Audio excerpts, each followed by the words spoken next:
दोस्तों, क्या आपको पता है कि भारत को सन 1943 में ही आजाद घोषित कर दिया गया था और विश्व के देशों ने भारत को आजाद होने की मान्यता भी दे दी थी। दोस्तों, ये बात एकदम सच है और आजाद घोषित करवाने वाले शख्स का नाम था नेताजी सुभाष चंद्र बोस। दोस्तों, इतिहास के पन्नों में बहुत कुछ आप लोगों से छुपाया गया है और एक एक तथ्य आपके लिए निकाल कर उद्घोष ला रहा है। दोस्तों, वो दिन था 21 अक्टूबर 1943। लेकिन दोस्तों, जब सुभाष चंद्र बोस ने आजाद हिंद फौज इकट्ठी करके अंग्रेजों पर हमला करने की ठानी, तो यहां भारत में सार्वजनिक तौर पर नेहरू ने बयान दिया कि अगर ऐसा हुआ तो वो हथियार उठाकर सुभाष चंद्र बोस के खिलाफ लड़ेगा। दोस्तों, ये भी भारतीय इतिहास का एक कड़वा सच है जो बहुत सी किताबों में लिखा हुआ है। दोस्तों, भारत को आजाद घोषित करना ब्रिटिश शासन को उखाड़ फेंकने और भारत को मुक्त कराने के लिए सशस्त्र संघर्ष करना, इसका मुख्य लक्ष्य एक स्वतंत्र और संप्रभु भारतीय राष्ट्र की स्थापना करना था। आजाद हिंद सरकार को एक संप्रभु राष्ट्र की अस्थायी सरकार के रूप में 10 से अधिक देशों ने मान्यता दी थी। मान्यता देने वाले प्रमुख देशों में Japan, Germany, Italy, Croatia, Thailand, Burma, Myanmar और फिलीपींस शामिल थे। ये देश द्वितीय विश्व युद्ध में धुरी शक्तियों एक्सिस पावर्स के पक्ष में थे। इस सरकार की अपनी मुद्रा, डाक टिकट, नागरिक संहिता, सिविल कोड और अपना एक न्यायालय भी था। सुभाष चंद्र बोस और INA पर लिखी गई प्रामाणिक किताबें, जैसे कि ह्यू टॉय की द स्प्रिंगिंग टाइगर जैसी किताबें, जो INA के पूरे इतिहास को कवर करती हैं, उनमें नेहरू और बोस के मतभेदों के संदर्भ में इसका उल्लेख मिलता है। जवाहरलाल नेहरू की जीवनी, बायोग्राफीज, नेहरू के जीवन पर लिखी गई प्रमुख जीवनियों में खासकर द्वितीय विश्व युद्ध के दौरान उनके वैचारिक संघर्ष को दर्शाने के लिए इस कथन का इस्तेमाल किया जाता है।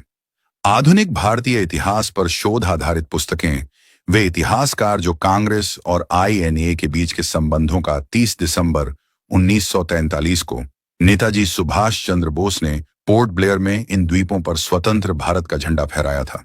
यह भारत की धरती पर ब्रिटिश नियंत्रण से बाहर पहली राजनीतिक जीत थी। चूंकि यह भारतीय इतिहास का एक बहुत ही महत्वपूर्ण हिस्सा है, इसलिए कई शिक्षाविदों और शोधकर्ताओं ने इस पर लिखा है। नेताजी सुभाष चंद्र बोस के जीवन और समय के लिए एक जीवनी, Netaji a biography for the life and times of Subhash Chandra Bose. यह किताब भी एक महत्वपूर्ण स्रोत है। INA और आजाद हिंद सरकार एक दूसरे से जुड़े हुए थे, इसलिए INA पर लिखी गई किताबों में भी सरकार के गठन और उसकी गतिविधियों का विस्तृत विवरण होता है। आजाद हिंद फौज से जुड़े अधिकारियों के संस्मरण, जैसे कि शहनवाज खान, लक्ष्मी सहगल और PK सहगल के संस्मरण, इन लोगों ने आजाद हिंद सरकार में भी प्रमुख भूमिका निभाई थी और उन्होंने अपने अनुभव विस्तार से लिखे हैं। यह घोषणा भारत के स्वतंत्रता संग्राम के इतिहास में एक क्रांतिकारी और साहसी कदम था। इसने दुनिया के सामने यह संदेश दिया कि केवल भारत में ही नहीं, बल्कि विदेशी धरती पर भी भारतीय स्वतंत्रता के लिए एक संगठित सरकार और सेना लड़ रही है। आजाद हिंद फौज ने दिल्ली चलो के नारे के साथ भारत की पूर्वी सीमा मणिपुर तक पहुंचने के लिए ब्रिटिश सेना से युद्ध भी लड़ा था। अंग्रेजों की गुलामी से आजाद होने से पहले ही देश में सरकार बन गई थी। यह सरकार 21 अक्टूबर 1943 को बनी थी, जिसे आजाद हिंद सरकार कहा जाता है। इस सरकार के मुखिया थे नेताजी सुभाष चंद्र बोस। सरकार बनने की घोषणा के तुरंत बाद, यानी 23 अक्टूबर 1943 को आजाद हिंद सरकार दूसरे विश्व युद्ध के मैदान में कूद गई थी। आजाद हिंद सरकार के प्रधानमंत्री नेता जी सुभाष चंद्र बोस ने ब्रिटेन और अमेरिका के खिलाफ युद्ध का ऐलान कर दिया था। बताया जाता है कि उस वक्त 9 देशों ने सुभाष चंद्र बोस की सरकार को मान्यता दी थी। जापान ने 23 अक्टूबर 1943 को आजाद हिंद सरकार को मान्यता दी थी। उसके बाद जर्मनी, फिलीपींस, थाईलैंड, मंचूरिया और क्रोएशिया ने भी सरकार को मान्यता दे दी थी। आजाद हिंद सरकार ने जापान सरकार के साथ मिलकर म्यांमार के रास्ते पूर्वोत्तर भारत में प्रवेश करने की योजना बनाई थी। नेताजी ने बर्मा की राजधानी रंगून को अपना हेडक्वार्टर बनाया, तब वहां जापान का कब्जा था। 18 मार्च 1944 को सुभाष चंद्र बोस की आजाद हिंद फौज ने भारत की धरती पर अपना कदम रखा था। अब उस जगह को कोहिमा के नाम से जाना जाता है, जो कि नागालैंड की राजधानी है।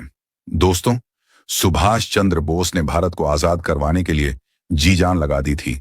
लेकिन वहीं नेहरू का यह कहना कि वो सुभाष चंद्र बोस के खिलाफ ही लड़ेगा, ये भी भारत के इतिहास का वो कड़वा सच है जो आप लोगों से छिपाया गया।